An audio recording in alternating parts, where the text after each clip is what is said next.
बिस्मिल्लाहिर्रहमानिर्रहीम, अस्सलाम वालेकुम। बाखबर सवेरा में खुश आमदेद सुबह सवेरे। और आज वैसे मौसम बड़ा ज़बरदस्त किस्म का है जी, इसलिए कि मैं जब आ रही थी तो बादल ही बादल छाए हुए थे, क्लाउडी वेदर था। आपको क्लाउड कवर मिला हुआ था? Yes, cloud cover. जहाँ जहाँ मैं जा रही थी वहाँ मुझे क्लाउड कवर। चेक कीजिए आप, सदफ अब्दुल जब्बार जो हैं वो कितनी ब्लेस्ड हैं। और अशफाक इसहाक सत्ती जब तशरीफ़ लाया तो उस वक्त ऐसा नहीं था। तो दो मुख्तलिफ तरह के वाक़यात हम रिपोर्ट कर रहे हैं।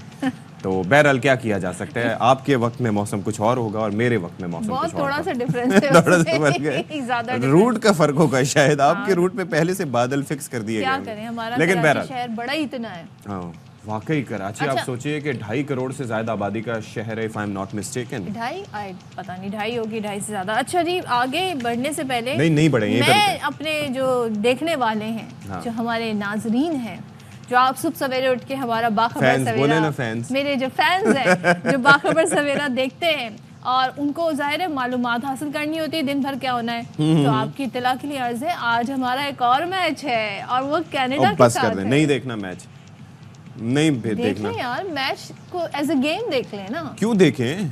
गेम में 2 पार्टिसिपेंट्स होते हैं जो कि सही तरीके से परफॉर्म करते हैं। आप कभी सोमो रेसलिंग देखती हैं? नहीं। वो भी तो गेम है ना, क्यों नहीं देखती? भाई इसलिए कि मैंने कभी नहीं देखा, लेकिन क्रिकेट तो मैं हमेशा से देखती हूं। तो क्रिकेट में दूसरी टीम्स जो खेल रही हैं उनको देखना है ना उनके मैचेस। यहाँ पर तो उन्हीं के मैचेस देखेंगे और क्या करें। मतलब जस्टिफाई किया जा रहा है परफॉर्मेंसेस को, और उसके ऊपर जी आप देखें कि गैरी किस्टन देखें 12 दिन हुए हैं, वो भी आके कह रहे हैं कि बाबर ने बड़ी अच्छी कैप्टनसी की।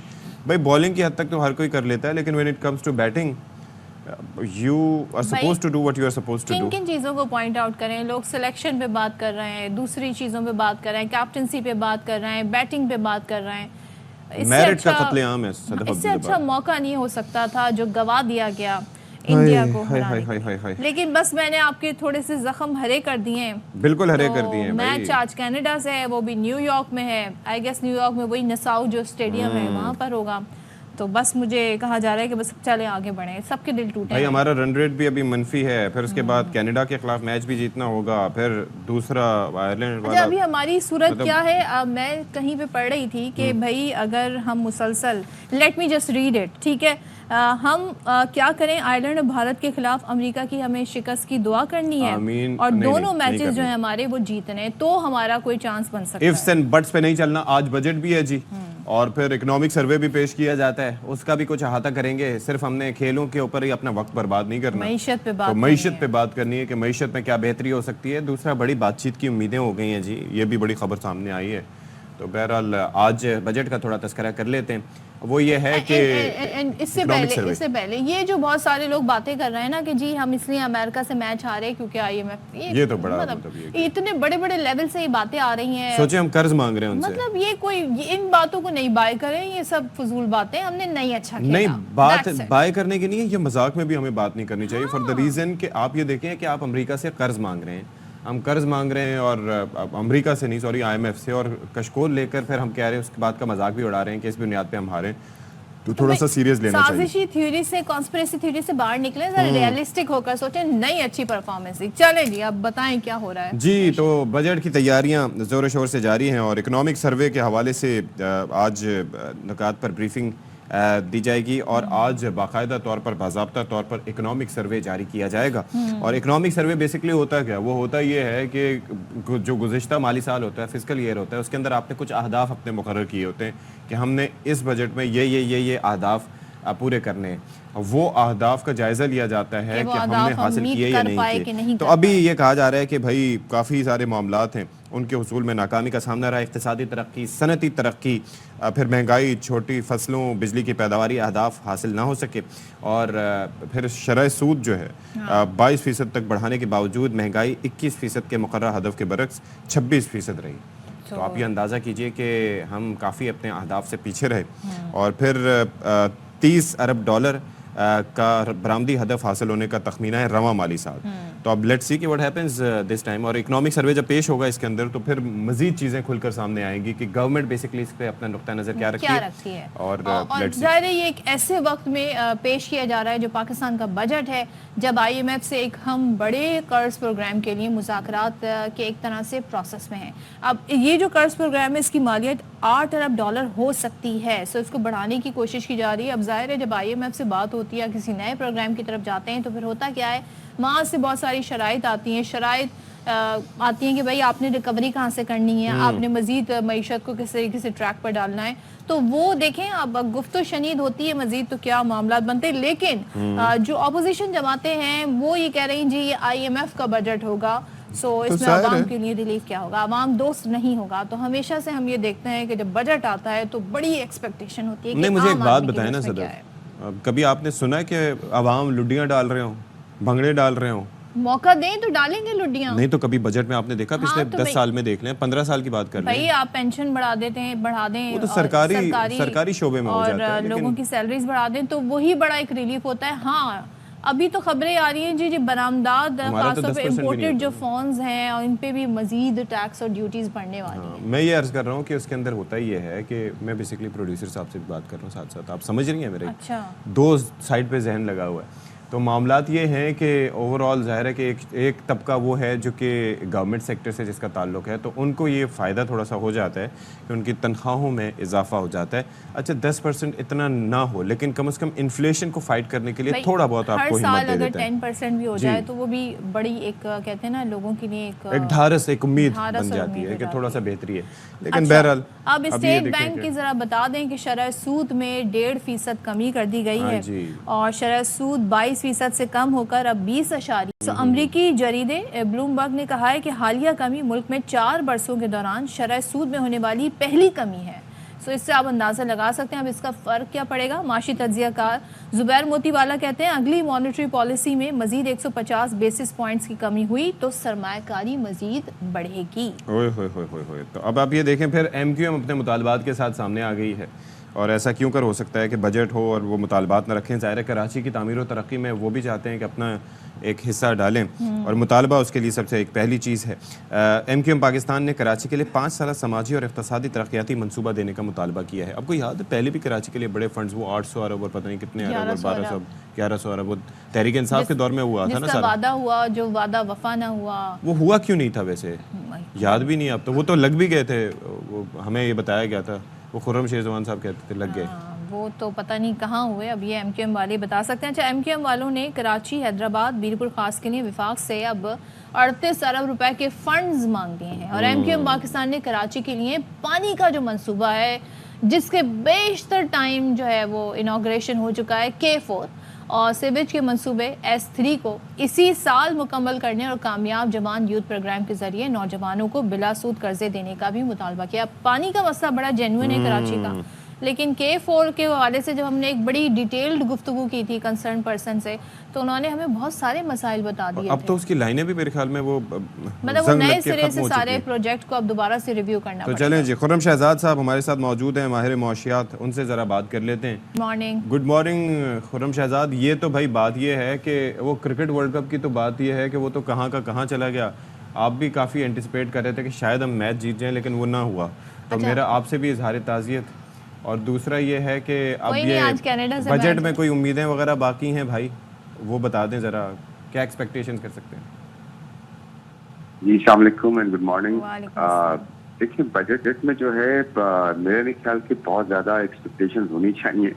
कोई पॉजिटिव जो है कोई एक्सपेक्टेशंस ना रखें तो बेहतर है। उसकी वजह ये है कि IMF प्रोग्राम में हमने जाना है और बहुत सारे टैक्सेस जो है वो ऐड हो रहे हैं, तो उसमें नए टैक्सेस भी हो सकते हैं, उसमें एग्जिस्टिंग टैक्स पे भी टैक्सेस हो सकते हैं जो कि नहीं होने चाहिए। और उसके साथ साथ जो है फिर आपको बताया है हमने जो है अपने जो खर्चे हैं उनको भी कम करना है। तो ये सारी चीजें करने की वजह से आपके यहाँ महंगाई पे भी इम्पैक्ट पड़ेगा और उसके साथ साथ एक आम आदमी पे भी इम्पैक्ट आने वाले दिनों में आ सकता है। ये इम्पैक्ट कितना होगा?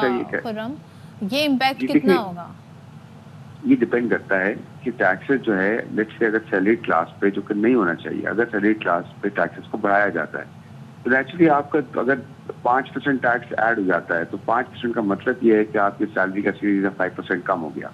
और उसके अलावा भी अगर आप देखें कि इलेक्ट्रिसिटी, गैस और पेट्रोल पे भी अगर जो है सेल्स टैक्स बढ़ाया जाता है, जो कि नहीं है अभी, तो वो भी कोई 15-20 रुपए 25 रुपए ऐड हो सकते हैं। लेकिन अच्छी बात यह है कि पेट्रोल की कीमतें नीचे आई हैं, जो कि एक अच्छा रूम प्रोवाइड करती हैं कि सेल्स टैक्स वगैरह ऐड कर भी दिया जाए और अगले 1-2 पास ऑन जो है वो कम किए जाएं।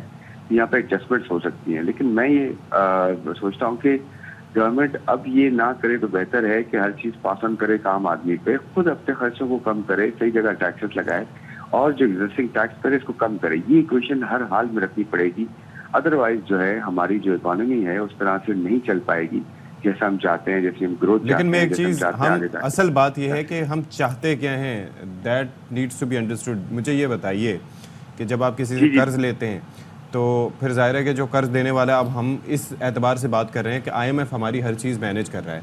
अब जहाँ पर वो, आपको याद है वो सुनने में आया था कि दूध वगैरह की कीमतों को भी कहा कि जी ओपन मार्केट पे इस तरह से छोड़ दिया जाए और इस तरह से तयन ना करे। तो इस तरह से माइक्रो मैनेजमेंट जब हो रही है तो ये खर्चे जो हुकूमती हैं, ये जो वज़रा की मुराद हैं, ये जो प्रोटोकॉल्स हैं, ये जो फ्यूल का एक्सपेंस है, जो पर्क्स एंड प्रिविलेजेस हैं इधर उधर लेफ्ट एंड राइट, ये उनको दिखाई नहीं देती। आवाम के ऊपर एक्स्ट्रा टैक्स लगाने को तैयार होते हैं, ये सारी चीज़ें मैनेज करने को तैयार हैं। तो इन चीज़ों को भी मैनेज करवाएं वो गवर्नमेंट से। बिल्कुल, देखिए मैं फिर बार बार ये कहता आया हूँ कि IMF को ये आपको पता है, ये हमने बड़े जबरदस्त तरीके से आवाम और IMF को सामने कर दिया है। और बीच में से जो डिसीजन मेकर्स हैं, जो साल आते रहे हैं, जिन्होंने एक्चुअली अपने फाइनेंसेस, मुल्क के फाइनेंसेस ठीक नहीं किए, अपने फाइनेंसेस ठीक किए हैं और इवेंचुअली ये हुआ कि मुल्क को IMF के पास जाना पड़ा। तो मैं बार बार ये कहता हूँ कि ये बड़ा आसान तरीके से जो है पिला दिया गया है आवाम को, हम सबको, क्योंकि देखें ये तो IMF कर रहा है, हम तो ये नहीं चाहते। ऐसा नहीं है, एक्चुअली हमारा कसूर है जो हम पे लोग बैठते रहे हैं, जिन्होंने हुकूमतें की हैं, उन्होंने ये गलत काम किए हैं जिसकी वजह से IMF के पास हमें जाना पड़ा है। तो एक्चुअली IMF नहीं मैनेज करता ये सब चीजें। जो बीच में लोग हैं, मिसाल के तौर पे IMF ये तो नहीं कहता कि आप रिटेल पे टैक्स ना लगाएं, तो ये तो नहीं कहता कि स्मगलिंग ना रोकें, ये तो नहीं कहता कि जी आप कर्जे अपने जो है मैनेज ना करें, ये तो नहीं कहता आपकी ग्रोथ ना बढ़ाएं। वो तो ये कहता है आप मुझसे पैसे लेते हो तो भाई मेरी एक रेसिपी है, मगर मेरे पास आओगे तो ये रेसिपी फॉलो करो, अपने आप को भी ठीक करो और अपने बेल्ट टाइटनिंग करो और अपने आप को आगे लेके चलो। तो भाई हमारा कसूर है ना, 24 प्रोग्राम में हम गए। IMF ने तो ये नहीं कहा कि आप आए हमारे पास 24 प्रोग्राम लेके, या IMF ने दूसरे मुल्कों को नहीं कहा कि आप मुझसे 30 प्रोग्राम ले लें या 1 प्रोग्राम ले लें। तो प्रॉब्लम ये है कि हम समझते हैं कि जी IMF जो है ना, बस वो जालिम हो गया है अवाम पे। वो होगा क्यों? क्योंकि हमारे जो लोग हैं, जिन्होंने मैनेज करना था, जिन्होंने अपनी सर्विसेज देनी थी, जिन्होंने अपना रिस्पॉन्सिबिलिटी पूरी करनी थी, वो नहीं की।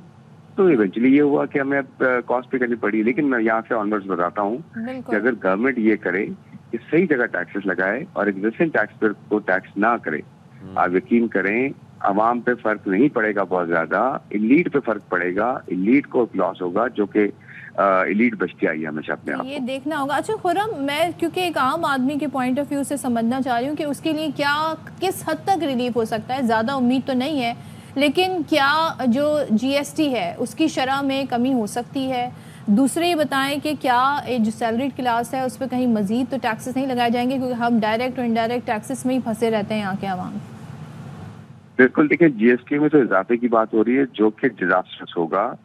बिल्कुल नहीं होना चाहिए, क्योंकि GST को तो कम होना चाहिए। GST बढ़ाने का मतलब ये है कि एक आम आदमी से या जितना गरीब है उसकी जितनी भी तनख्वाह है नहीं है, उससे टैक्सेस आप बढ़ाते जा रहे हैं। और जिसकी तनख्वाह बढ़ती गई है, तनख्वाह नहीं, जिसकी इनकम बढ़ती गई है, उसको आप टैक्स उस तरह से नहीं कर रहे। तो यही तो डिसबैलेंस है जिसको ठीक करना है।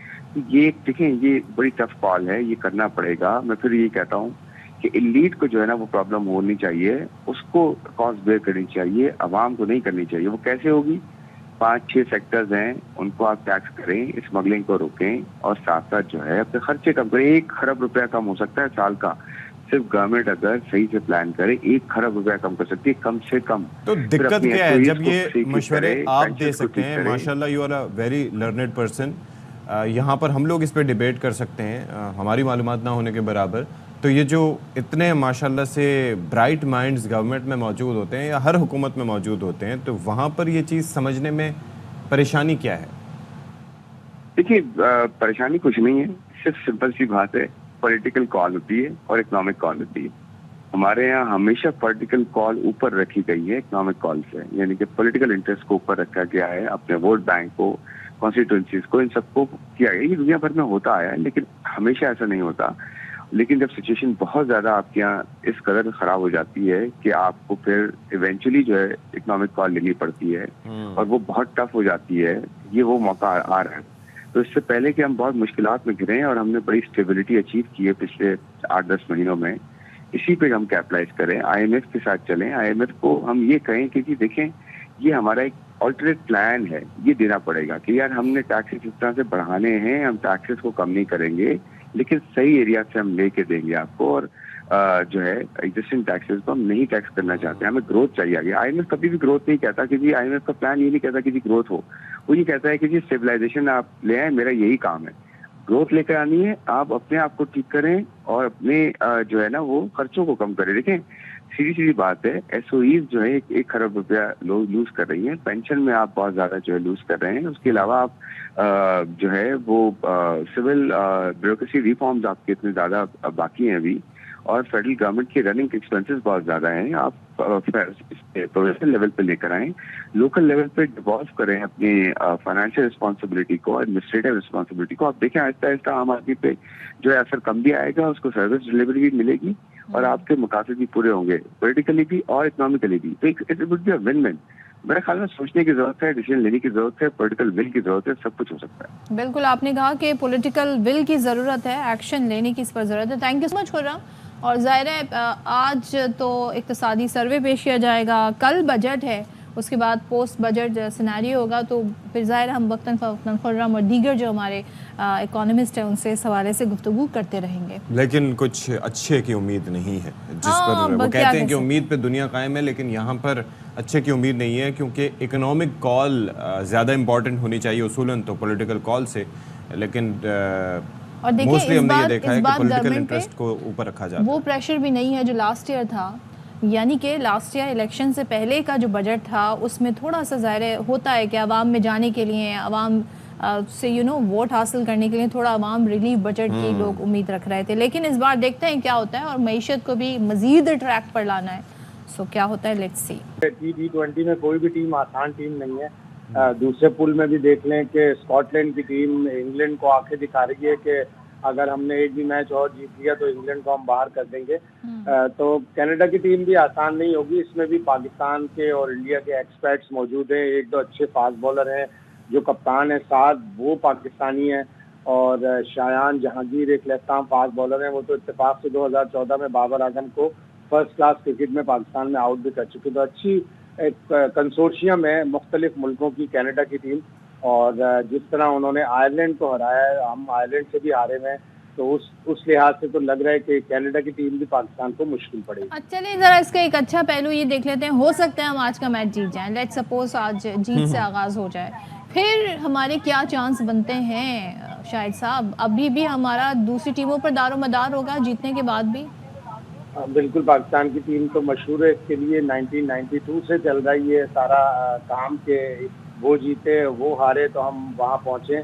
2022 का भी जो वर्ल्ड कप था, T20 वर्ल्ड कप, हमें साउथ अफ्रीका और नेदरलैंड के मैच पर इन्हिसार करना पड़ा। उसी दिन हमारा भी मैच था, एडिलेड वही वेन्यू था, तो हमारा बांग्लादेश से मैच था, साउथ अफ्रीका का नेदरलैंड से मैच था, और सुबह सवेरे हम जब ग्राउंड पहुंचे तो साउथ अफ्रीका हार गई थोड़ी देर में नेदरलैंड से। तो इसी तरह अब हमें यूएसए की दुआएं करनी है कि यूएसए अपने दोनों मैच हारे। इंडिया से उनका 12 तारीख को मैच है इसी ग्राउंड न्यूयॉर्क पर, और 14 तारीख को उनका मैच है आयरलैंड से फ्लोरिडा में। तो अगर 14 तक कोई यूएसए दोनों मैच हारी तो हमें 16 को आयरलैंड को हराना होगा, वरना अगर यूएसए का एक मैच भी या तो बारिश की नजर हो गया या वो जीत गए तो हमारी कहानी। लेकिन हमारा मैच कोई बारिश की नजर हो गया तब भी गैरी क्रिस्टन तो कह रहे हैं जी कि मैच फन और एंटरटेनमेंट था। तो ये कैसा एंटरटेनमेंट था जिसमें हमारे दिल टूट गए और हम हमेशा डिप्रेशन का शिकार हो जाते हैं?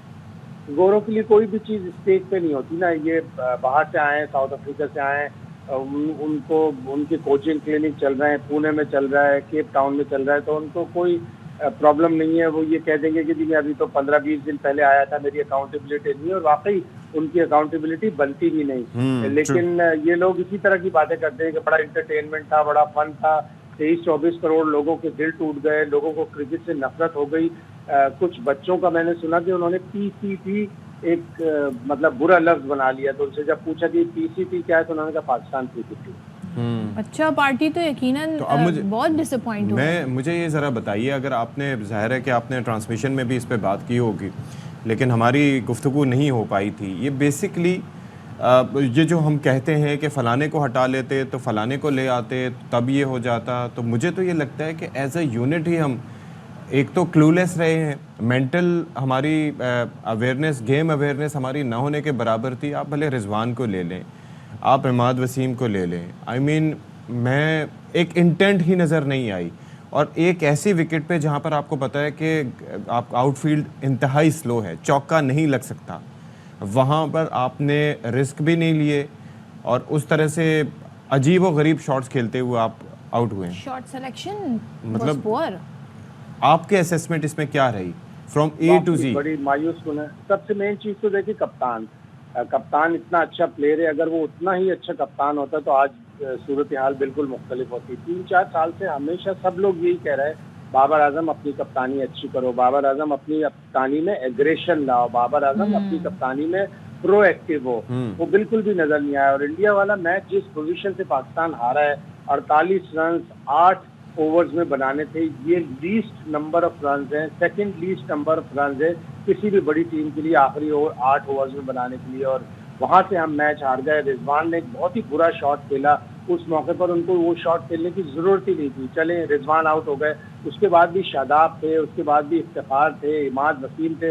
इमाद वसीम एक ही शॉट खेलने की, कट खेलने की कोशिश करते रहे लेफ्ट आर्म स्पिनर को, और इन तीनों ने इमाद वसीम, शादाब और इफ्तिखार ने 39 गेंदें खेली और एक टोटल बाउंड्री लगी, वो भी एज लगकर इमाद की बाउंड्री हुई। यानी 3 प्लेयरों ने 39 बॉल्स खेलकर एक बाउंड्री लगाई, और शादाब से मायूसी हुई, इफ्तिखार से हुई, इमाद वसीम का जो फैसला था उनको वापस लाने का बॉलिंग की हद तक तो सही, और उनको पहले भेजा गया और उनको पहले भी भेजा गया। एक मेरी ये समझ में नहीं आता कि डाटा ये कहता है कि जी एक लेफ्ट हैंडर और एक राइट हैंडर क्रीज पर होना चाहिए। भाई आपके पास अगर अच्छा प्लेयर है, वो चाहे राइट हैंडर हो, उसको भेजें आप ऊपर। T20 क्रिकेट में अपने बेहतरीन बैट्समैन को ज्यादा से ज्यादा बॉलें खेलने का मौका दे। ऋषभ पंत खड़ा था सामने, उन्होंने तो राइट हैंडर नहीं भेजा, उन्होंने तो अक्षर पटेल को भेजा ऊपर, ताकि गेंद जो स्विंग हो रही थी, जो गेंद नई थी, वो थोड़े बहुत सीधे उल्टे सीधे शॉट खेलकर गेंद को भी खराब करें और टेम्पो भी खराब करें। उन्होंने तो लेफ्ट राइट का कॉम्बिनेशन ही नहीं देखा। इस मैच को तो हम ये भी नहीं कह सकते कि भाई हम प्रेशराइज्ड हो गए थे, इतना बड़ा हमें कोई टोटल चेस करना था, स्कोर भी नहीं था। शायद साहब एक चीज़ और बता दें, जो मोहसिन नकवी साहब कह रहे हैं कि जी अब हम समझ रहे थे छोटी मोटी सर्जरी से काम चल जाएगा, बड़ी सर्जरी होगी, तो व्हाट डज ही मीन? क्या अब हम कप्तान भी चेंज होते देखेंगे? अब होगा क्या? वैसे अब तो खैर टूर्नामेंट को अब समझे हमारे लिए क्या चांस रह गए, बट होना क्या है अब? देखिए आपको सदफ आप पाकिस्तान क्रिकेट बोर्ड को 2 हिकमत अमलियाँ अपनानी पड़ेंगी, एक शॉर्ट टर्म गोल, एक लॉन्ग टर्म गोल। अभी टूर्नामेंट खत्म नहीं हुआ कि उन्होंने बयान दे दिया कि लंबी चौड़ी सर्जरी की जरूरत होगी। अगर पाकिस्तान कहीं सुपर 8 में पहुंच गया, इम्कानात कम है लेकिन मैथमेटिकली तो चांसेस है ना, फिर क्या, फिर वो यही कहेंगे कि मुकम्मल और बड़ी सर्जरी की जरूरत है। पाकिस्तान क्रिकेट को ये पेपर ऑन द क्रैक्स होगा कि अगर पाकिस्तान सुपर 8 में पहुंच गया, पाकिस्तान को सर्जरी की जरूरत है। बिल्कुल सही कह रहे हैं, लेकिन प्रॉपरली छोटे एक शॉर्ट टर्म करें, इसलिए कि फरवरी में चैंपियंस ट्रॉफी है और हम ही होस्ट कर रहे हैं, और वो भी ओडीआई फॉर्मेट जरूर है, लेकिन पूरी ब्रॉडकास्टर जोर लगा रहा है, इंडियन ब्रॉडकास्टर, के मुझे ओडीआई और चैंपियंस ट्रॉफी नहीं चाहिए, मुझे T20 चाहिए। तो अगर वो T20 है तो वो आपका शॉर्ट टर्म गोल है, और 2026 जो वर्ल्ड कप होगा इंडिया और श्रीलंका में, वो आपका लॉन्ग टर्म गोल है। तो मैं बस बहुत सारी चीजें ठीक करनी है। वन लास्ट थिंग कि हम ये जो बात करते हैं ना हमारे पावर हिटर्स की, मुझे एक बात बताएं, चले बाकी बॉल खेलना मुश्किल था, लेकिन वो जो बुमराह की फुल टॉस थी जिसपे इफ्तिखार कैच आउट हुए, एरन जोन्स ने उसी तर्ज की फुल टॉस जो कि हारिस रऊफ ने करवाई थी, उस पर छक्का मारा था, ठीक है, और पेस मुझे लगता है कि हारिस रऊफ का ज़्यादा होगा। तो ये हमारे यहाँ घुटना निकाल के पूरा बैट के स्टाइलिश अंदाज में जो हवा में खड़ी कर देते हैं बॉल, इफ्तिखार ये अक्सर करते हैं, तो अब ये टैग हट जाना चाहिए उनसे पावर हिटर का, डोंट यू थिंक? बिल्कुल एक ही स्टाइल से वो लेग साइड पे खेलने की कोशिश करते हैं। अगर बॉल ऑफ साइड पे है तो उसको ऑफ के ऊपर से भी निकाला जा सकता है छक्के के लिए। थोड़ा सा बुमराह की एक रेपुटेशन है कि उसकी जो फुल टॉस होती है थोड़ी लो होती है, उसको मारना थोड़ा मुश्किल होता है। आपको तो छक्का मारने की जरूरत ही नहीं थी, आपको तो सिंगल डबल करने थे। एक आध ऑड बाउंड्री अगर आप मार लेते तो चलो आप मैच जीत जाते, लेकिन बहरहाल जीता हुआ मैच हारा है। जीता हुआ मैच हारा है, बिल्कुल। ठीक है, बहुत थैंक यू सो मच। आप सोचिए कि उस वक्त वो विन प्रेडिक्टर होता है ना, तो वो सामने चल रहा था, तो 92% पाकिस्तान का था, 8% इंडिया का था। तो इवन उस वक्त वकार यूनुस वहां पर कमेंट्री करते हुए कह रहे थे कि मैं इससे एग्री नहीं करता, cricket is a very funny game, और at the end look what happened. बस उनके सिक्स सेंस जो है ना उन्होंने बता दिया था। अच्छा, मैं अब आगे बढ़ती हूँ और पाकिस्तानी मैशत के लिए पॉजिटिव न्यूज़ है जो आपके साथ शेयर कर देते हैं। आलमी बैंक ने पाकिस्तान के लिए $1 अरब की मंजूरी दे दी है और ये रकम दासू डैम की तामीर के लिए फराहम की जाएगी। तो शुएब निज़ामी हमारे नुमाइंदे इस हवाले से हमें मजीद बताएंगे। बताइए शुएब। जी, पाकिस्तान की इकॉनमी के लिए अच्छी खबर ये है कि वर्ल्ड बैंक ने पाकिस्तान के लिए $1 अरब की मंजूरी दे दी है।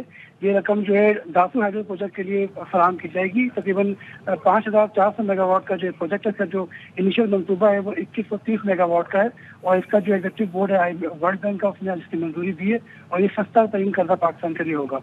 जी ठीक है, बहुत शुक्रिया। चलें जी, एक वक्फा और वक्फे के बाद हाजिर होंगे। स्टे विद अस।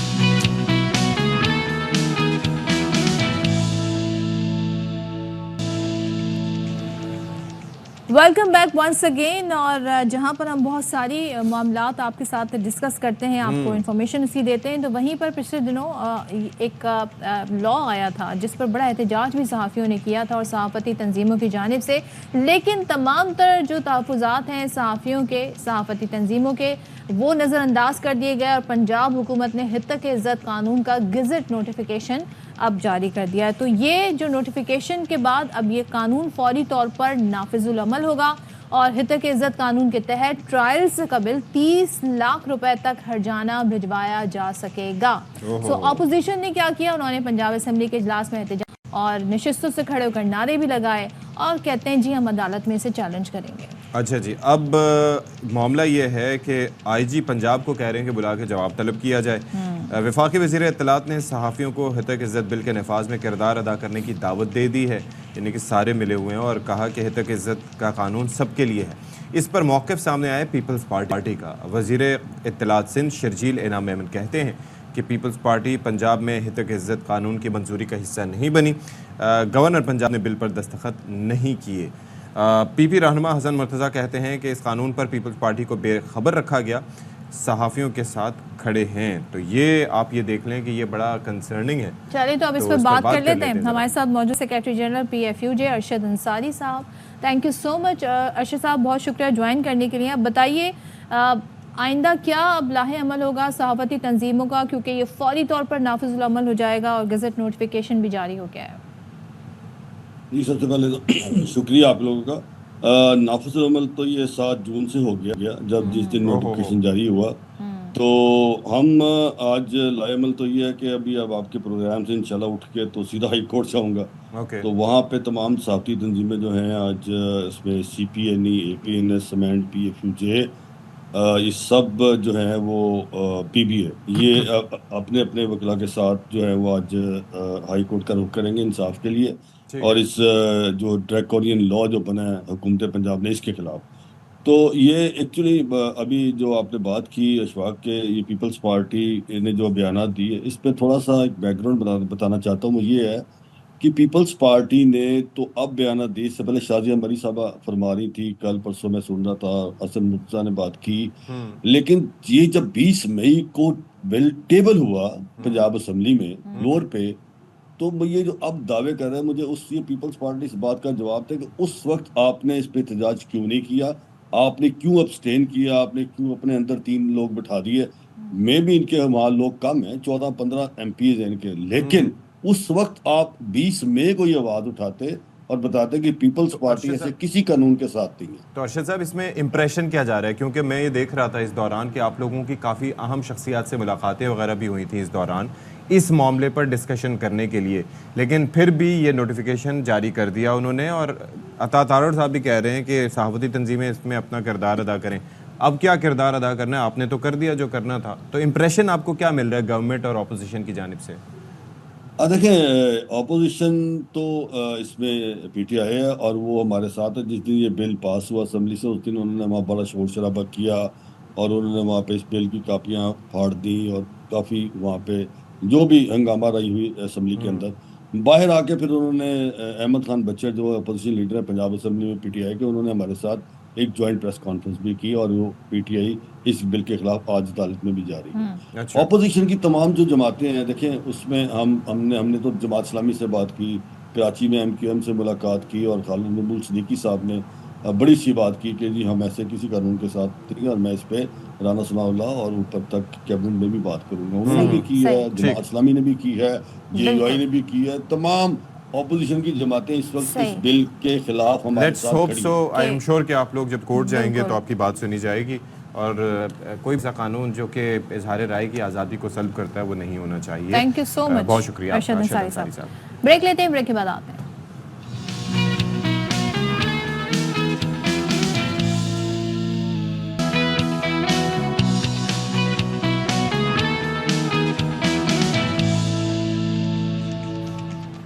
बिस्मिल्लाहिर्रहमानिर्रहीम, अस्सलाम वालेकुम देवियों सज्जनों ते मित्रों, आपकी तसल्ली हो गई? ठीक है। और आप सबको बाखबर सवेरा में एक बार फिर से अशफाक इसाक सत्ती और सदफ अब्दुल जब्बार का खैर मकदम। उम्मीद है कि आप लोग बिल्कुल ठीक ठाक होंगे, खैरियत से होंगे। 9 से 10 हमारे साथ रहे, 10 से 11 भी इंशाल्लाह हमारे साथ रहेंगे। और मौसम जो है वो आज सदफ अब्दुल जब्बार बता चुकी है कि उनकी साइड पे बड़ा अच्छा था, क्लाउड कवर उन्हें मिला रहा। लेकिन बाकी आप दिन को देखिए, कहा जा रहा है कि हवा में नमी का तनासुब जो है वो 72% रहेगा, ह्यूमिडिटी ज़्यादा रहेगी, तो that would be a problem क्योंकि उससे हब्स काफ़ी बढ़ जाता है और उससे ज़्यादा गर्मी महसूस होती है। टेम्परेचर जितना भी हो उससे बहुत ज़्यादा महसूस होती है। बहरहाल मौसम की तो हम आगे आके बात भी करेंगे और आपको भरपूर तरीके से बताएंगे एहतियात भी कैसे करनी है। इस वक्त एक अहम खबर आपके साथ शेयर कर लेते हैं। ARY नेटवर्क के सदर और CEO सलमान इकबाल कहते हैं काशिफ अब्बासी के शो में साबिक क्रिकेटर एजाज अहमद ने पख्तूनों से मुतालिक जो कहा वो ARY इंतज़ामिया और उन्हें ज़ाती तौर पर काबिल कबूल नहीं है। वो पख्तूनों समेत पाकिस्तान की तमाम कम्युनिटीज़ का बेहद एहतराम करते हैं। अपने ट्वीट में सलमान इकबाल लिखते हैं कि वो ये समझते हैं कि साबिक क्रिकेटर एजाज अहमद को अपने बयान पर पख्तून कम्युनिटी से माफ़ी मांगनी चाहिए। बिलाशुबा ये ARY नेटवर्क के सदर और CEO सलमान इकबाल कहते हैं कि काशिफ अब्बासी के शो में साबिक क्रिकेटर एजाज अहमद ने पख्तून से मुतालिक जो कहा वो ARY इंतज़ामिया और उन्हें ज़ाती तौर पर काबिल कबूल नहीं है। वो पख्तून समेत पाकिस्तान की तमाम कम्युनिटीज़ का बेहद एहतराम करते हैं।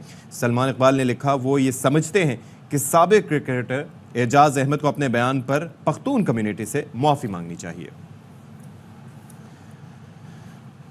अच्छा जी, ईद की बात कर लेते हैं। ईद में मेरे ख्याल में अब 6 या 5 दिन, एक हफ्ते से भी कम दिन रह गए हैं। मंडे को ईद है, 17 जुलाई को। और इस तरह हम ये देख रहे हैं, sorry thank you for correcting me, बहुत ज़्यादा आगे बढ़ रही हूँ। एक्चुअली वो ईद अब ऐसे महीनों में आ रही है, ईद ऐसे ना करें यार, मुझे शो करने थे। ईद ऐसे महीनों में आ रही है कि यूजुअली ईद आती थी जुलाई में, अगस्त में। सो अब जरा ये पीछे मामला तो अभी यूज्ड टू नहीं हुई, अभी हम यूज्ड टू नहीं हुए। सोचिए अब अभी हम चैंपियंस ट्रॉफी की जब बात कर रहे थे तो बताया जा रहा था कि जी 9 मार्च को पता नहीं फैब को शुरू होगा, उस दौरान रमजान ऑलरेडी आ गए होंगे। अगले साल की बात हो रही है, 2025 भी सर पे खड़ा है। हुनूस दिल्ली दूर है, लेकिन साल ऐसे गुजरते हैं कि पता ही नहीं चलता। अच्छा, अब हम इससे पहले आपको बता रहे थे कि जानवर हैं मवेशी मंडी में, मवेशी मंडियां जगह जगह सज गई हैं और कराची में तो एशिया की सबसे बड़ी मवेशी मंडी भी लगती है। लेकिन अब आहिस्ता आहिस्ता रश बढ़ने लगा है और हर कोई चाहता है जी हमें अपनी पसंद का जानवर मिल जाए, तो उसके लिए उन्हें बड़ी मेहनत करनी पड़ती है। वैसे कितने चक्कर लगते हैं एक अच्छा जानवर खरीदने के लिए? असल में बात यह है कि बाज़ औक़ात पहली दफ़ा में आपको समझ आ जाए, बाज़ औक़ात आप जाएं और जानवर समझ भी आ जाए, लेकिन रेट इतने हाई हैं। एक तो इस दफ़ा मवेशी मंडियों में जानवर भी बहुत ज़्यादा हैं, बाज़ औक़ात आपको नहीं समझ में आता क्योंकि आपकी क़ुव्वत ख़रीद उस बात की इजाज़त नहीं देती कि ये जो जानवर है उसकी कीमत उन्होंने 4-5 से मल्टीप्लाई करके रखी हुई है। तो वो फिर आपको समझ में नहीं आता कि हम कैसे अफोर्ड करें। ऐसा होता अफोर्डेबिलिटी भी एक इशू है। ऐसा होता है कि आप एक बार गए, दूसरी बार उसी के पास गए तो वो आपको थोड़े पैसे कम कर दें। एट टाइम्स वो सीरियसनेस, क्योंकि बहुत से लोग इस वक्त विंडो शॉपिंग के लिए भी जा रहे होते हैं, अफोर्डेबिलिटी नहीं होती, तफरी के लिए भी जाते हैं। अच्छा जी, तो मुल्क की सबसे बड़ी मवेशी मंडी का क्या सूरत हाल है? मुल्क के मुख्तलिफ हिस्सों से हम आपको सूरत हाल से आगाह करेंगे। तो कराची से हमें ज्वाइन कर रहे हैं फैजुल्ला खान, वहाँ से बात करेंगे। लाहौर से अलमास अहमद खान हमारे साथ मौजूद हैं और क्वेटा से अब्दुल्ला मक्सी हमारे साथ मौजूद होंगे। तो फैजुल्ला खान से गुफ्तगू का आगाज़ कर लेते हैं। सबसे बड़ी मवेशी मंडी में बड़ा ज़बरदस्त रंग पहन के खड़े हैं। तो फैजुल्ला, गर्मी में लगता अच्छा तो ये लग है कि हवा चल रही है, और आपकी तरफ मौसम बताइएगा सबसे पहले कि कैसा है मवेशी मंडी में और रेट्स वगैरह क्या हैं जानवरों के? शुक्रिया। देखिए अशफाक, मंडी का मौसम तो व्यापारियों और ख़रीदारों दोनों के लिए अलग तरह का रंग लेकर मौजूद है। व्यापारी इस मौसम से फ़ायदा ये उठाना चाहते हैं कि वो ज़्यादा कीमत वसूल करके अपना जानवर दे सकें। ख़रीदारों की कोशिश होती है कि तकरार करके, ज़िद करके, बहस करके अपनी जो उनकी जेब है उसकी मुताबिक जो है जानवर ले जा सकें। तो ये सिलसिला जारी है। अलबत्ता ये बात बिल्कुल ठीक है कि 2 जून के बाद कदरे मौसम यहाँ का बेहतर हुआ। उससे पहले तो बहुत ज़्यादा गर्मी थी। तो अब चूँकि ईद भी करीब आ चुकी है और उसका नतीजा ये है कि सुबह के वक्त कराची में तो रुझान बिल्कुल नहीं है, लेकिन हम जब इस मंडी में मौजूद हैं, यहाँ इस वक्त भी हमने फैमिलीज़ को भी देखा और लोग आए हुए ख़रीदारी करने के लिए। गो के शाम के बाद रश बढ़ता है और असल में तो जो मंडी का रंग है वो रात में दिखाई देता है। लेकिन फैजुल्ला, क्योंकि लोगों की बहुत बड़ी तादाद पहुँचती है। एक चीज़ मुझे बताइएगा कि ये जो तकरार का हमने तस्करा किया और जिसका आप भी तस्करा कर रहे हैं, ये उसूलन उस वक्त होती है कि जब किसी चीज़ में 19-20 का फ़र्क हो या 17-20 का फ़र्क हो। यहाँ पर मामला ये है कि प्राइसेस आर मल्टीप्लाइड, और यानी कि लेट सपोज कि कोई जानवर अगर आपको लाख से 1.5 लाख में मिल जाया करता था या 1.5 से 2 लाख में, तो अब वो 5 से 6 लाख पहुँच गए। तो ऐसे में तकरार का मौका आ पाता है, इतना नीचे आ पाते हैं, या लोगों की क़ुव्वत ख़रीद बहुत बुरी तरह से मुतासिर हुई आपकी नज़र में? देखिए अशफाक, आप बात भी कर रहे थे कि एक जानवर ख़रीदने के लिए कितने चक्कर लगते हैं। तो बहुत चक्कर लगते हैं, क्योंकि होता यह है कि एक जानवर की ख़रीदारी के लिए कम से कम जो मुख्तलिफ़ मंडियाँ मौजूद हैं, एक बार तो लाजमी वहाँ शहरी जाता है, ख़रीदार जाता है और फिर उसका अच्छी तरह से जायज़ा लेता है।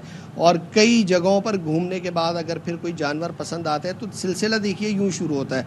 अगर व्यापारी ने किसी जानवर की कीमत बताई कि ये 3 लाख रुपए का है, तो उसके बाद जो ख़रीदार होता है वो फ़ौरन उसके 1.5 लाख या 1.10 या 1.20 लगाता है। उसके बाद फिर सिलसिला शुरू होता है। अगर जानवर उनको पसंद आ जाए तो जहाँ पर भी उनकी कीमत बन जाए। अच्छा, व्यापारी इसमें एक नफसियाती हरबा ये इस्तेमाल करते हैं, क्योंकि वो जानते हैं कि जैसे जैसे दिन करीब आते चले जाएंगे, लोग भी ज़्यादा आएंगे और जानवर बिक जाएगा। तो इसमें बसा औकात ये होता है कि लालच के चक्कर में जो आपको मुनाफा मिल रहा होता है आप उससे भी चले जाते हैं, और फिर ईद के पहले दूसरे दिन या तो लोगों को सस्ते दामों बेच रहे होते हैं या फिर कसाई आकर आपसे वो जानवर खरीद रहे होते हैं। तो बड़ा रिस्की मामला होता है, क्योंकि व्यापारी भी चूँकि पंजाब से या सिंध के दीगर शहरों से आते हैं, तो वो चाहते हैं कि जो जानवर उन्होंने पाला है उसकी उन्हें कीमत मिले, जो मेहनत की है। लेकिन वो मुनासिब होनी चाहिए। अब ये तो एक्चुअल से कई ज़्यादा। अलमास की तरफ चलते हैं और उनसे बात करते हैं। अलमास, ज़रा आप बताएं कि जो लाहौर में मवेशी मंडियां हैं, कितनी कीमतें, सबसे ज़्यादा क्या रेट इस वक्त चल रहा है? फिर हम आपसे ज़रा कम से कम भी पूछेंगे।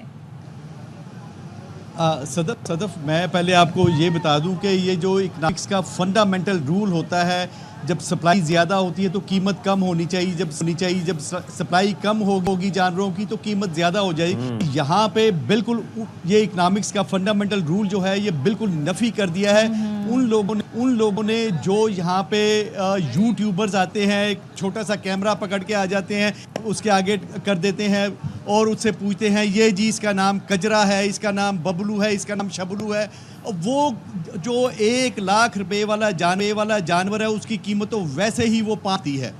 ये इकोनॉमिक्स का फंडामेंटल रूल इन लोगों ने ख़राब किया है। जो हमारे अलावा यहाँ पे जब से मैं यहाँ पे आया मैंने को 15 यूट्यूबर्स अभी देख लिए हैं। वो कोई कह रहा है जी ये इसका नाम बुलू है, इसका नाम कजरा है, और वो बता भी देता है कि मैं कहाँ पे खड़ा हूँ और इस जगह पे खड़ा हूँ, और ये उसका मतलब मुझे नहीं मालूम कि उसने पैसे लेके उसके दाम बढ़ाए होंगे उस कजले के, बबलू के, नहीं मालूम। लेकिन तो बबलू की कोई बैच तो नहीं लगा अलमास, नाम का बैच तो नहीं लगा, हो सकता है। लोग इसको इतना सीरियस क्यों लेते हैं? देख रहे होंगे बेइंतहा रश है यहाँ पे। अलमास, अगर आप सुन सकते हैं, टेम्परेचर है, जी जी बबलू के कोई बैच तो नहीं लगा नाम का, वो यूट्यूबर वीडियो बना के चला गया, अब बाद में तो उसे बेचना है तो आके कोई भी खरीद ले, अब बार्गेनिंग कर ले, तो रेट की फिर क्यों इतने बड़े, जो वो तो सिर्फ सोशल मीडिया के लिए है ना। सदफ बार्गेनिंग की बात ये है कि अगर नॉर्मल सी बात है, हर महीने में जब आप गाड़ी कोई लेते हैं तो एक साल में उस % डेप्रिसिएशन होती है, और इसी तरह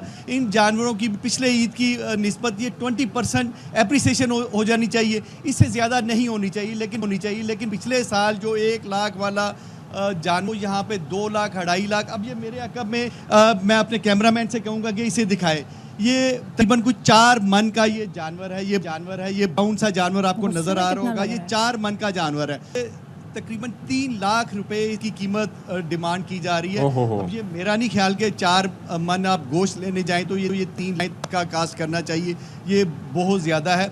और यहाँ पे 3 किस्म के जानवर हैं हमारे शाहरुख कांजरा मंडी में। अभी तो फैजुल्ला ने सबसे बड़ी कराची की जो मंडी दिखाई, अब यहाँ पे लाहौर की ये सब मंडी है शाहपुर कांजरा। 3 तरह के जानवर है, एक तो बकरा वगैरह है, वो तकरीबन 50,000 से लेकर 2 लाख तक उसकी डिमांड की जाती है। 50 लाख तो बिल्कुल ही वो छोटा सा जानवर है, शायद 15 किलो उसमें से गोश्त निकलता है। लेकिन जो चलें अब्दुल्ला मक्सी की तरफ जाते हैं, ज़रा उनसे जान लेते हैं कि क्वेटा में क्या सूरत हाल है। भाई मक्सी साहब बताइएगा ज़रा कि क्वेटा में कुछ अफोर्डेबिलिटी है, रेट्स ऐसे हैं कि शहरी जाके ख़रीद सकें, कुछ ऑप्शंस उनके पास अवेलेबल है?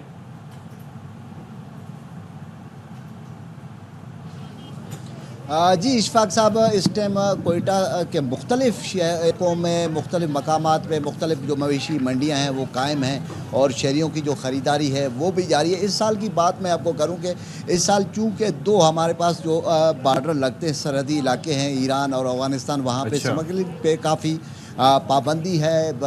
बॉर्डर अक्सर बंद भी रहे, अफ़गानिस्तान का भी बॉर्डर बंद रहा, तो जिसकी वजह से जो मवेशियाँ हैं, जो छोटे जानवर हैं, उनकी कीमतों में कदरे कमी देखने में आई है। मुख्तलिफ़ इक़साम के जानवर हैं, जैसे शिनवारी दुम्बा है और पहाड़ी बकरा है और बरबरी है, जो बकरों की बात की जाए। बाकी दूसरा जो बैल है हमारे पास, जो मशहूर किस्म के वो भाग नाड़ी के बैल हैं, वो भी यहाँ पे लाए गए हैं। वो बड़े कीमती बैल तस्वर किया जाता है उसको। तो इस हवाले से मैं आपको बताऊं कि जो देखा जा रहा है आम मार्केट में, अब उतना तो रेट नहीं, लेकिन आवाम जो महंगाई में पिसा हुआ है और महंगाई से काफ़ी डिस्टर्ब है, उसके लिए एक 20-25 हज़ार का जानवर ख़रीदना भी काफ़ी मुश्किल हो जाता है, क्योंकि दीगर मामलात भी उसने देखने होते हैं। तो यकीनन देखा जा रहा है कि जिस तरह ग्राहकों का, जो शहरियों का रश होना चाहिए, उस तरह खातिर ख्वाह कोई रश नज़र नहीं आ रहा। मंडियों को देख रहे हैं कि इस तरह रश नहीं है, और ख़ुसूसन शाम को फिर थोड़ी बहुत रौनकें बहाल हो जाती हैं, इस टाइम इतना नहीं होता। तो इस महंगाई की वजह से शहरी काफ़ी परेशान भी हैं, चूँकि दीगर मामलात भी देखने हैं, उसके साथ कुर्बानी भी देखना है। लेकिन यह है कि बाज़ शहरियों का यही कहना है कि महंगाई अपनी जगह, लेकिन कुर्बानी तो करना है। तो इस वाले से मैं आपको बताऊँ कि शहर के मुख्तलिफ इलाकों में पसंद की जानवर ख़रीदने के लिए शहरियों की एक मुख्तलिफ जो मवेशी मंडियाँ हैं, वहाँ पे चक्करें लगाई जा रहे हैं। शहरियों की जानिब से चक्करें लगा रहे हैं और कोशिश कर रहे हैं कि अपने पसंद का जो जानवर है वो ख़रीद सकें। बिल्कुल। चले हम ये तो देख रहे हैं कि कोयटा में एटलीस्ट रिलीफ है, थोड़ी बहुत कीमतें कंपैरेटिवली कम है बॉर्डर पे जो हम सख्ती देख रहे हैं उसकी वजह से। Thank you so much Abdullah Maksi, Almas Khan और हमारे साथ फैजुल्ला मौजूद थे। आप तीनों का बहुत शुक्रिया। और अंदाज़ा हो रहा है हमें कितनी गर्मी है, खासतौर पर जब हमारे नुमाइंदे वहाँ से हमें अपडेट्स दे रहे होते हैं, तो अंदाज़ा लगाएं कि लाहौर में भी ठीक ठाक गर्मी है, कराची में तो फिर हवा चल रही थी, क्योंकि अब 10 का टाइम है, तो आप सोचिए कि धूप में खड़े होकर बात करना, इट्स नेवर इजी। तो हेड्स ऑफ टू देम, और वो लोग जो कि काम कर रहे हों। अच्छा जी, कोट अद्दू से हमारे पास खबर है, और वहाँ पर कबाड़ के गोदाम में धमाका हुआ है, और उसके नतीजे में 2 मज़दूर जाँ बहक हो गए हैं, 2 अफराद ज़ख्मी भी हुए हैं। रेस्क्यू हुकाम इस पर ये बताते हैं कि ये मालूम नहीं हो सका कि धमाका किस चीज़ का था और इसकी नौइयत क्या थी, लेकिन ये जो स्क्रैप के गोदाम होते हैं या जो कबाड़ के गोदाम होते हैं, उसमें तरह तरह के आइटम्स, और बाज़ औक़ात कोई धमाका खेज़ इस तरह की चीज़ भी आ जाती है, और जब उसको वो स्क्रैप किया जा रहा होता है तो उसमें नुकसानात उसके हो जाते हैं। तो अल्लाह गरी के रहमत करे जो लोग इस दुनिया से चले गए, और बाकी ज़ख्मियों को अस्पताल मुंतकिल किया गया है। अल्लाह करे कि वो बखैरियत रहें। तो एक और अपडेट्स आपके साथ शेयर कर लेते हैं। लाहौर हाई कोर्ट में हितक इज्जत कानून के खिलाफ दरखास्त पर समाअत। अदालत ने हितक इज्जत कानून के तहत किसी भी फैसले को अदालती फैसले से मशरूत कर दिया है। अदालत ने attorney general, advocate general Punjab और हुकूमत पंजाब को नोटिस भी जारी कर दिए हैं। दरखास्त गुजार ने मौक़िफ़ अपनाया है कि हितक इज्जत का कानून बुनियादी हुकूक और आइन के खिलाफ है। तो आबिद खान से हम ज़रा इसकी मज़ीद डिटेल भी जान लेते हैं। बताइए आबिद, सवाल के हवाले से। जी, लाहौर हाई कोर्ट के जस्टिस अमजद रफीक ने आज हितक इज्जत कानून के खिलाफ दायर दरख्वास्त पर समाअत की और अदालत ने इस पर जो अमल दरामद है इस कानून पर उसे अदालती फैसले से मशरूत कर दिया और अदालत ने attorney general, advocate general Punjab को नोटिस जारी करते हुए जवाब तलब कर लिया है। अदालत ने आज इस्तफसार किया दरख्वास्त गुजार से कि ये कानून कैसे आज़ादी इज़हार राय और बुनियादी हुकूक के खिलाफ है। इस कानून के मुताबिक जो है वो हो सकता है कि तेज तरीन लोगों को इंसाफ मैसर आए। तो दरख्वास्त गुजार के वकील ने कहा कि इस कानून के मुताबिक अब बगैर सबूत के भी हुकूमत कार्रवाई कर सकती है। चीफ मिनिस्टर झूठ बोल रही है, वजीर इत्तलाआत सुबह से लेकर शाम तक झूठ बोलती हैं। इस कानून में ट्रायल से कबल ही मुल्जिम को 30 लाख रुपए जुर्माना हो सकता है। इस पर अदालत ने करार दिया कि इस हवाले से अगर कल चीफ मिनिस्टर को बयान देती है तो आप उसको अदालत में आएंगे, तो ये मुनासिब बात नहीं। दरख्वास्त गुजार ने अदालत को ये बताया कि जो इसमें ट्राइब्यूनल बनेगा वो भी चीफ मिनिस्टर की मर्जी से बनेगा। तो इस पर अदालत ने करार दिया कि चीफ जस्टिस कोई नाम अगर भेजे हैं और हुकूमत के कि हमें हमारे फलां वजीर को ये नाम पसंद नहीं, तो क्या ये कोई सौदेबाजी है या दुकानदारी है? Chief justice Lahore high court ही अथोराइज है कि वो किसी ट्रिब्यूनल के लिए कोई जज तैनात कर सके। अब अदालत ने बहुत शुक्रिया आपका आबिद, आपने ये इश्यूज जो हैं काफ़ी कंसर्निंग है। और जब हम बात करते हैं कराची से खबर है जी हमारे पास, कराची में ज़ाहिर है हम अमन व अमान की सूरत हाल के हवाले से जब बात करते हैं तो काफ़ी ज़्यादा इश्यूज इसमें होते हैं। दूसरे ये कि अब रिसेंटली भी कुछ ऐसे वाक़यात सामने आए हैं जिसमें हम ख़ास तौर पर जब हम ईद उल फितर की बात करें तो उस वक्त भी हमने ये मामलात उठाए थे कि किस तरीके से यहाँ पर कत्ल व गारतगरी हो रही है, मज़ामत पर भी किस तरह लोगों को कत्ल किया जा रहा है। लेकिन अब ये हो रहा है कि अब कराची में जो शहरी हैं वो टारगेट किलर्स, लुटेरों और पुलिस के बाद अब सिक्योरिटी गार्ड्स के निशाने पर भी आ गए हैं। तो शहर में गुज़िश्ता हफ्ते के दौरान सिक्योरिटी गार्ड्स की फायरिंग से एक बच्चे समेत 2 अफराद जाँ बहक हो गए हैं। और मतलब कहते हैं ना, एक भी इस तरह की गफलत से कोई जान चली जाए तो उस पर तो पूरी हुकूमत को हम कहते हैं ना जाग जाना चाहिए, लेकिन ऐसा नहीं हो रहा। और अब लाहौर में शहरी को कत्ल करने वाला भी कराची में सिक्योरिटी गार्ड बन गया है। सो गुलशन इकबाल और पंजाब की बागबानपुरा पुलिस के हाथों गिरफ्तार मुल्जिम ने जो इंकशाफात किए हैं वो ये बताते हैं कि मुल्जिम वसीम के मुताबिक वो 14 माह तक सिक्योरिटी गार्ड के तौर पर काम करता रहा। सिक्योरिटी कंपनी ने भर्ती के लिए उससे किसी किस्म की कोई डॉक्यूमेंट्स, कोई दस्तावेज नहीं मांगी। मुल्जिम वसीम को बगैर तरबियत के भर्ती किया गया और गुलशन मधु गोट में बगैर किसी दस्तावेज के किराए पर उसने घर भी लिया। यानी एक के बाद एक आप देखें कि यहाँ पर क्या लैप्स हो रहे हैं। पुलिस का कहना है कि वसीम जिस कंपनी में मुलाजिम है उसका वजूद ही नहीं। क्या बात है, आप अंदाज़ा करें कि जब कंपनी का वजूद नहीं है तो फिर बाकी चीज़ें क्या रह जाती हैं। तो मेरे ख्याल में उसने गलत बयानी भी इससे मुताल्लिक की होगी। तो ये चीज़ें, काफ़ी सारी चीज़ें चेक करनी होती हैं। आई एम श्योर कि जब आप गन किसी के हाथ में थमाते हैं तो बहुत बड़ी रिस्पॉन्सिबिलिटी एक होती है। तो ये देखते हैं इस पर। तो हमारे साथ इस वक्त स्टूडियोज़ में मौजूद हैं बात करने के लिए chairman all Pakistan security agencies association major retired Munir Ahmad साहब। बहुत शुक्रिया मुनीर साहब, आपको हमने एक बड़े अहम टॉपिक पर बात करने के लिए बुलाया है और जाहिर है कि ये बड़ा ज़रूरी है गन किसी के पास थमा देना और वो शख्स जो कि इलाके की सिक्योरिटी का ज़िम्मेदार हो। अच्छा, ये उतनी बड़ी जिम्मेदारी जितनी कि पुलिस वालों के पास होती है कि आपने कब गोली चलानी है, कब नहीं चलानी है, उसके अंदर आपके अंदर बर्दाश्त का लेवल क्या है, ये काफ़ी चीज़ें जज होनी चाहिए। लेकिन तरीक़ेकार क्या होता है? कोई बैकग्राउंड चेक पे इतनी तवज्जो दी जाती है या नहीं होती? देखें, ये अभी 2-3 बड़े अफसोसनाक वाक़े हुए हैं सिक्योरिटी गार्ड के हवाले से।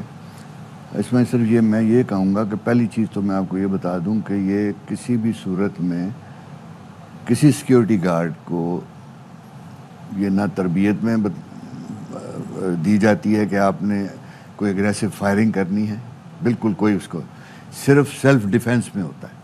प्राइवेट सिक्योरिटी का जितना भी सिस्टम है वो डिटरेंस पे, और उसमें अगर आप थ्रेटेंड होते हो खुद या आपका क्लाइंट जिसके साथ आप जा रहे हो, इसके अलावा वो कोई एक्शन नहीं ले सकता। और उस एक्शन की डायमेंशंस भी होती होंगी?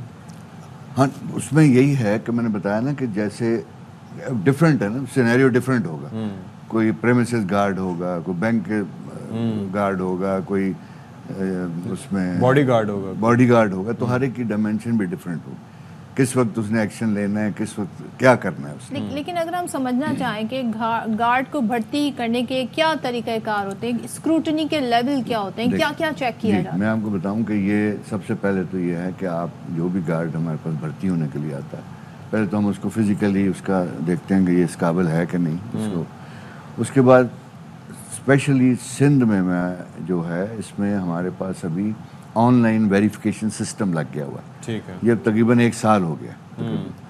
पहले ही सिर्फ हमारी एसोसिएशन के ऑफिस से, अब तो पुलिस का सिस्टम मौजूद है, ऐप मौजूद है। ऐप भी मौजूद है, लेकिन ऐप में नहीं, हमारा सिक्योरिटी गार्ड्स का अलग सिस्टम। अच्छा, अलग सिस्टम। तो उसमें अब कंपनीज को भी वो देना शुरू कर दिया है। इसमें हमारे जो सिंध पुलिस ने काफ़ी काम किया, उनकी IT डिपार्टमेंट। तो अभी तो जैसे ही कोई गार्ड आता है, सबसे पहले हम उसका फिंगर बायोमेट्रिक करते हैं, उसमें उसका नाजरा और कोई भी क्रिमिनल रिकॉर्ड, अगर उसके खिलाफ कोई FIR कटी होगी, कुछ होगा, वो 1 मिनट में सामने आ जाता है। अब ये जो कंपनियां जो स्पेशली ये 2 वाक़े हुए, एक वो बच्चे वाला और एक उससे पहले टिकटॉकर वाला, ये कंपनियां हमारी मेंबर ही नहीं है। नहीं। अब ये एक बहुत बड़ा एक इशू है जो अच्छा, वैसे चले उससे पहले कि आप उस पर कॉमेंट करें, जब आपने टीवी पर या सोशल मीडिया पे वो फुटेज चलती देखी, अच्छा पहले ज़ाहिर है कि आपके जहन में जब मैंने सुना कि इस तरह से मार दी, मैंने कहा ये पता नहीं झगड़ा हो रहा होगा, गिरबान पकड़ा होगा, कोई मार पिटाई होगी, फिर उसके बाद, लेकिन वो तो ही वाज जस्ट टॉकिंग और उस बंदे ने, मैं वही तो कह रहा हूँ कि ये किसी सूरत में भी काबिल कबूल नहीं है। और ये मैंने जैसे कहा ना कि आपने तब फायर करना है जब आपकी लाइफ थ्रेटन्ड होगी, सेल्फ डिफेंस में। ठीक है।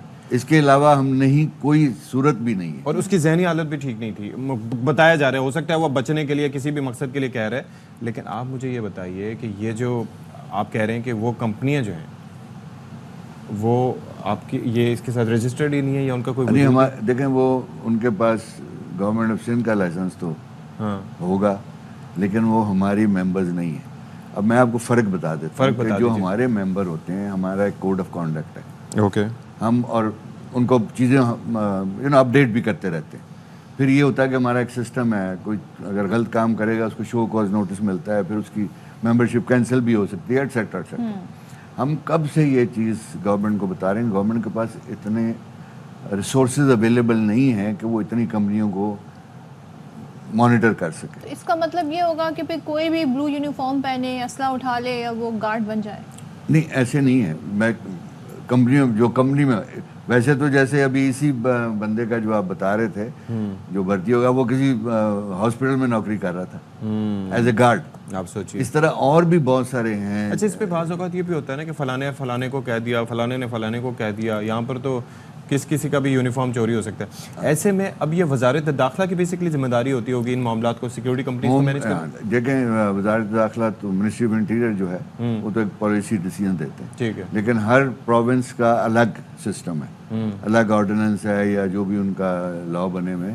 तो सिंध, पंजाब, हर एक का अपना होता है। लाइसेंस भी कंपनी को वही देते हैं टू ऑपरेट, वेपन्स के लाइसेंसेस भी वही देते हैं।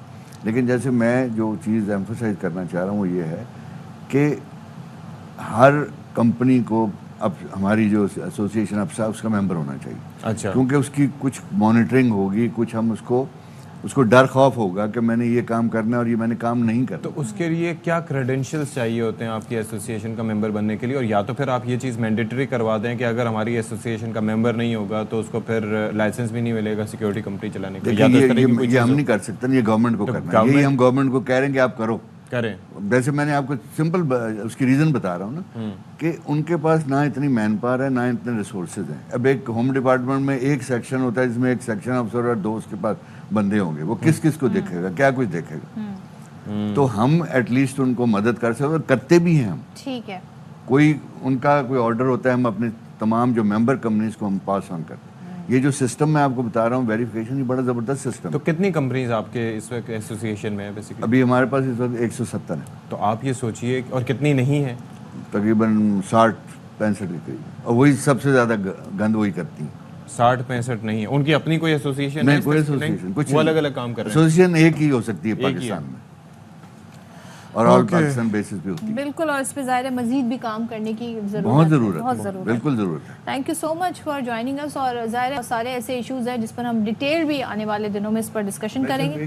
जी जी प्लीज कहना चाहूँगा कि जो भी आपके जो प्रोग्राम लोग देख रहे हैं कि जिसने भी गार्ड हायर करना है, हमारी एक वेबसाइट भी है, आप उस पर जाके चेक कर लें ये कंपनी अफसा की मेंबर है कि नहीं, क्योंकि एटलीस्ट आपके पास एक जगह है जहाँ पे आप कोई कंप्लेंट कर सकेंगे, कोई चीज बता सकेंगे। अब वो एक प्रॉपर तो मेरे ख्याल में एक चीज ये है कि इट्स हाई टाइम कि आप लोग भी, क्योंकि देखें जब ऐसा कोई वाकयात होते हैं तो आपकी एसोसिएशन का भी नाम आता होगा, भले आपके वो मेंबर हैं नहीं, कि देखो जी सिक्योरिटी गार्ड की कंपनी, सिक्योरिटी गार्ड ने ये काम कर दिया। वो तो सारी सिक्योरिटी कंपनियों पे आ जाता है, सारी कंपनियों पे, तो सारी शायद ऐसे काम करते हैं, चलो ऐसा है नहीं।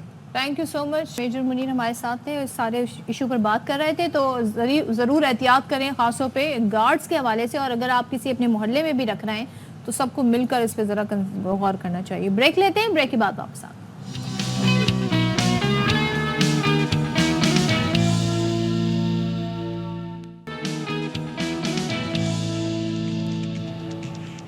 Welcome back once again. और थोड़ी थोड़ी अपडेट्स जो हम आपको दे रहे हैं, इसमें एक और इजाफा, सिंध के 480 SHOs को खुद मुख्तार करने जा रहे हैं, ये कहना है IG गुलाम नबी मेमन का।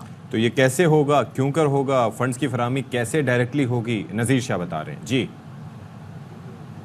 2024-25 में आजी सिंह गुलाम नबी मेमन ने पुलिस में करप्शन खत्म करने, जिद्दत लाने और वेलफेयर के लिए हुकूमत से चंद मुतालबात किए थे, जिनको तस्लीम कर लिया गया है।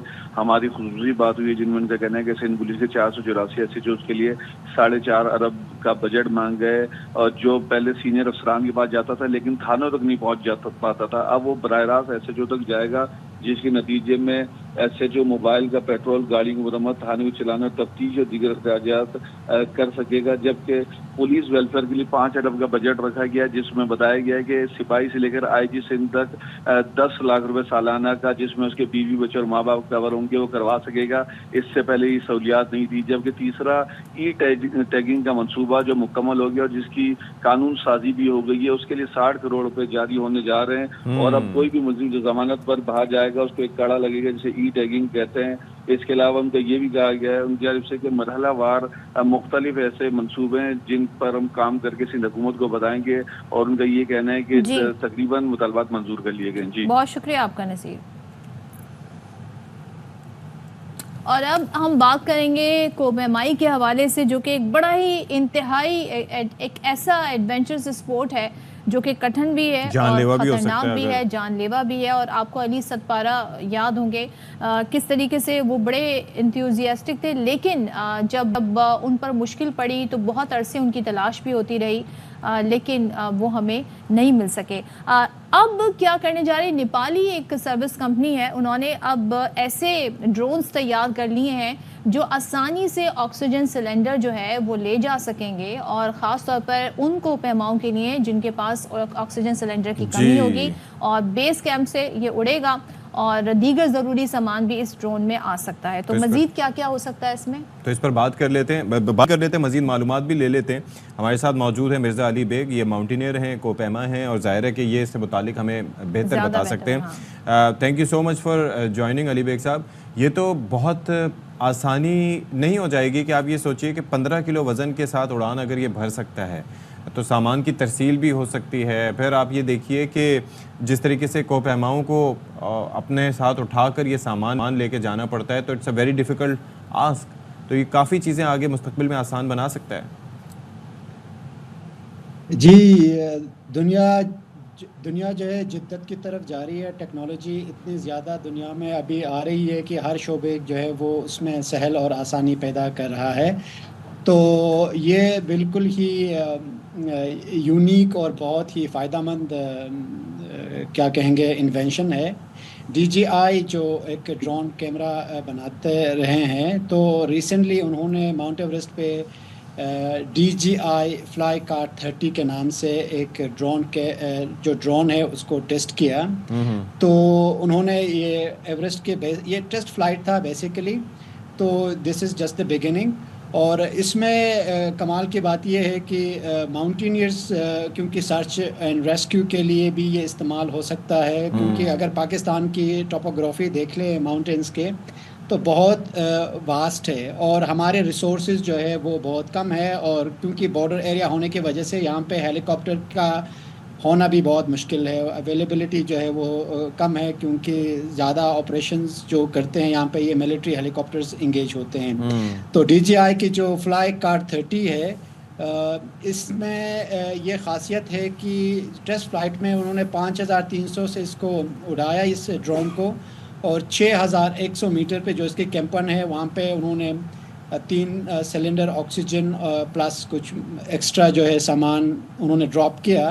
ये टोटल ड्यूरेशन जो है इसका 12 मिनट था। तो अंदाज़ा करें कि पहाड़ पे जब चढ़ते हैं तो आप वेट उठाते हैं और रिस्क भी बहुत ज़्यादा होता है। तो जब पहाड़ पे जाते हैं तो वहाँ पे वेस्ट भी माउंटेनियर जो कोपेमा है वो छोड़ते हैं। तो ये इसकी 2 इफ़ादियत है। एक तो ये है कि क्लाइंबिंग को ये आसान कर रहा है, सर्च एंड रेस्क्यू में ये बहुत मददगार साबित हो सकती है, दवाई पहुंचा सकते हैं जो कोई जिनकी तबीयत नासाज हो। और तीसरी सबसे बेहतरीन बात ये है कि जो वेस्ट वहाँ पे छोड़ते हैं माउंटेनियर्स कोपेमा, तो उसको वापस ग्राउंड पे लेके आना, डिस्पोज ऑफ करने के लिए इसकी जो है इफ़ादियत बहुत ज़्यादा है। पाकिस्तान के लिहाज से अगर देखें तो हमारे यहाँ पे 3 माउंटेन रेंजेस है, बहुत वास्ट है। तो ड्रोन के ज़रिए से ख़ासकर बलतोरो, क्योंकि हमारा बहुत टूरिस्ट रीजन है, K2 और ये जो ब्रॉड पीक और दूसरे पहाड़ है वहाँ पे, तो ग्लेशियर इतना ज़्यादा लंबा है कि वहाँ पे जो अपना वेस्ट है वो बाहर नहीं लेके आ सकते हैं। तो इस ड्रोन के जरिए से हमारे ग्लेशियर्स अभी साफ भी हो सकेगा, कोपामाई में मददगार तो साबित होगा, लेकिन जो ह्यूमन वेस्ट है या दूसरे कचरे हैं उनको भी ये दर्जनों, इसके लिए तो सैकड़ों ड्रोन्स यूज होंगे जितना एक अरसे से कचरा जमा हो रहा है बचाया जा सकेगा, और जाहिर है इससे और ज्यादा लोग इस तरफ आएंगे। Thank you so much Mirza Baig हमारे साथ थे। तो ये दुनिया की जो बुलंद तरीन चोटी है माउंट एवरेस्ट पर इसकी पहली डिलीवरी हो गई है, और सर्विस कंपनी जो है नेपाल की, उसने 3 जो ऑक्सीजन सिलेंडर हैं वो डिलीवर किए हैं, which is a good thing. एक ब्रेक लेते हैं, ब्रेक के बाद हाजिर होंगे।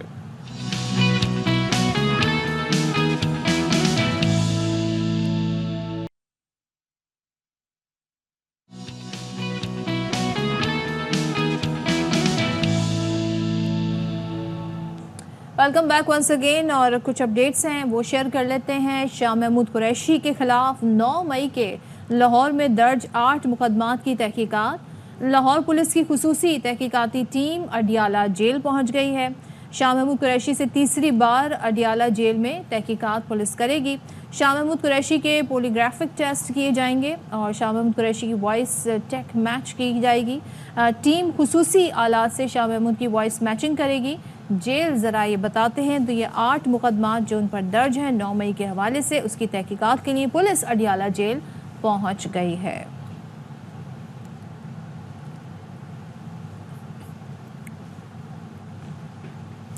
अच्छा, इस्लामाबाद हाई कोर्ट में निकाह केस में बानी PTI और अहलिया की सज़ा के खिलाफ अपीलों पर समाअत हुई। अदालत ने दरखास्तों पर रजिस्ट्रार ऑफिस का एतराज़ ख़त्म कर दिया है। फ़रूख एजाज मज़ीद बताएंगे। जी बिल्कुल, बानी PTI और बुशरा बीबी की इद्दत में निकाह केस में सज़ा के खिलाफ अपीलों और इसके साथ ही साथ जो बुशरा बीबी की सज़ा मुअत्तली के हवाले से दरखास्त की, उन पर समाअत हुई है और जस्टिस मियां गुल हसन औरंगज़ेब की जानिब से इन केसेस पर समाअत की गई है। और इस्लामाबाद हाई कोर्ट ने बानी PTI की इद्दत में निकाह केस वापस सेशन जज शाहरुख अर्जुमन को भेजने या हाई कोर्ट के खुद इस दरखास्त पर फैसला करने की दरखास्त पर जो शिकायत कुनिंदा हैं साबर मानिका, उनको नोटिस जारी करके 13 जून को जवाब तलब कर लिया है। इसके साथ ही साथ बुशरा बीबी की सजा मुअत्तली की दरखास्त पर भी 13 जून के लिए फरीकैन को नोटिस जारी कर दिए हैं। जबकि अदालत ने इन दोनों दरखास्तों पर जो रजिस्ट्रार ऑफिस की जानिब से एतराज़ात लगाए गए थे उनको भी खत्म कर दिया है। सलमान अकरम राजा की जानिब से अदालत में दलाइल दिए गए। सलमान अकरम राजा का ये कहना था कि सेशन जज शाहरुख अर्जुमन ने सजा के खिलाफ अपीलों पर फैसला सुनाने की तारीख मुकर्रर की थी। जस्टिस गुल हसन औरंगज़ेब का ये कहना था कि आप कहते हैं कि सेशन जज को वापस मामला भेजें या हाई कोर्ट खुद सुन ले। सलमान अकरम राजा का ये कहना था कि 23 मई को सेशन जज ने कहा कि 29 मई को फैसला सुनाएंगे। जस्टिस गुल हसन औरंगजेब ने इस्तफसार किया कि क्या दलाइल 23 को मुकम्मल हो चुके थे, जिस पर सलमान अकरम राजा ने अदालत को ये बताया कि दलाइल मुकम्मल होने के बाद अदालत ने फैसला महफूज किया था। अदालत ने इस्तफसार किया कि क्या 29 मई को शिकायत कुनिंदा की जानिब से तहरीरी तौर पर जज पर अदम एतमाद का इजहार किया गया था, जिस पर सलमान अकरम राजा ने अदालत को बताया कि 29 मई को तहरीरी दरखास्त नहीं दी, लेकिन इससे पहले अदम एतमाद की दरखास्त दी गई थी जो कि अदालत मुस्तरद कर चुकी थी।